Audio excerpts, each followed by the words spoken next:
todos, sejam muito bem-vindos a este canal mais uma vez, nossa aula de número 16, e aqui nós estamos vendo a segunda parte da nossa aula sobre o decreto de Deus. Nossa aula de número 15, a aula anterior, nós vimos as duas primeiras sessões da Confissão de Fé de Westminster que tratam acerca do decreto de Deus. Vimos também duas perguntas do breve catecismo de Westminster na aula anterior, a perguntas 7 e 8, que tratam acerca do decreto de Deus. Então hoje nós vamos trabalhar as sessões de número 3, 4 e 5, onde nós trabalharemos acerca das circunstâncias, ou seja, o decreto de Deus envolvido nas circunstâncias, e a partir da terceira sessão até a sétima, em cima da questão dos agentes livres. Aqui, nessas três sessões, nós podemos ver nitidamente o que Calvino chamaria de dupla predestinação.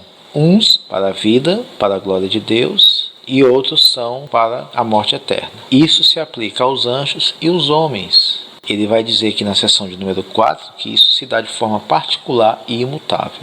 Este número, segundo o texto, que é um número tão certo e definido que não pode ser aumentado ou diminuído. E na sessão de número 5, nós vemos mais uma vez o texto falar sobre a vontade de Deus.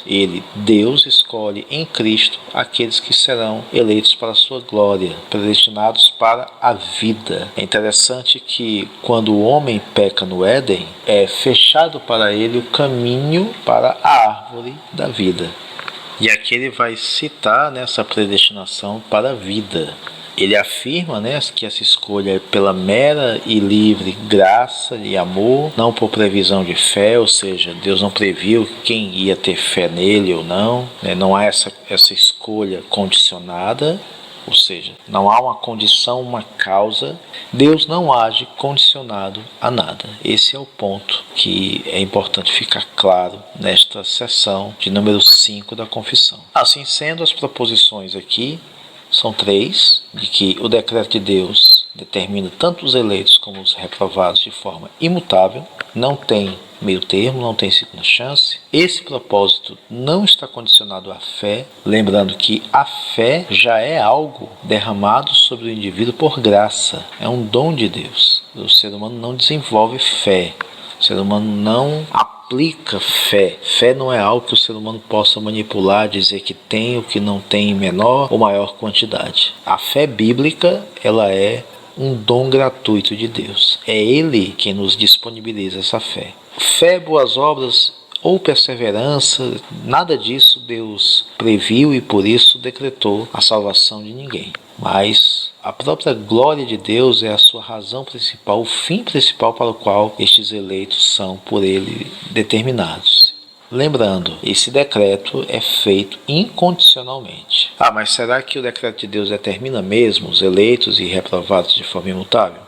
2 textos da Escritura, Mateus 25:34, Judas 4, Judas é uma carta com um só capítulo, verso 4 vai dizer, aqui acerca de indivíduos que antecipadamente pronunciados para a condenação, é o termo que ele vai usar acerca de falsos mestres.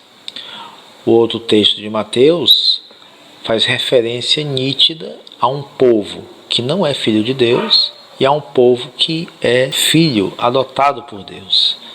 Sempre a Escritura vai trazer essa referência entre duas gerações. Aqui temos 2 gerações sendo apresentadas no capítulo 25 e verso 34 de Mateus. Mas será mesmo que este propósito não está condicionado à fé, boas obras, nem perseverança previstas? E aí nós temos alguns textos também. Esse de Atos 13, 4 e 8, bem claro. Todos quantos estavam ordenados para a vida, estes creram. O outro texto, 2 Tessalonicenses, fala a menção àqueles por quem Deus elegeu desde o princípio para a salvação e em santificação do Espírito e fé da verdade. Deus elegeu esse povo. E os demais textos, 2 Tessalonicenses e também Efésios 1:4, fazem menção a um povo escolhido por Deus desde a eternidade. Mas será que o fim ou o motivo final em sua eleição é a própria glória de Deus? O texto de Efésios aqui nos ajuda a entender essa realidade, bem nítido o que a Escritura diz acerca disso.